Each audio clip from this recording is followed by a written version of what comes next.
SB po. Ang babait Super, nila. super humble. Kasi, ako po, syempre alam ko, Babait nila. Babait talaga yan. SB19, the Kings of P-pop. So, ako na yung nahihiya Kings na, of P-pop. ganon. Pero surprisingly po nung Green Bones, I mean, like, hindi naman surprisingly, since yun talaga yung kalat about them, that they're really humble, they're really nice. Yes. Even sa AOS, pag nag-guest. Parang laking AOS na rin sila. Yes, super. So, nung Green Bones, nagulat po ako, sabi ni Stella, congrats! Sabi ko, congrats! Sabi ko, Sobra Kilig, no?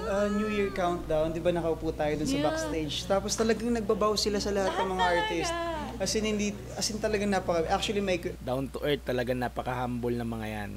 Wala talagang masasabi dyan. may kwento po ako. Di ba lagi ko itong kinakwento nung yung first time ko dito sa GMA after ng Starstruck. Na-meet ko sila, nag-guest sila sa Studio 7.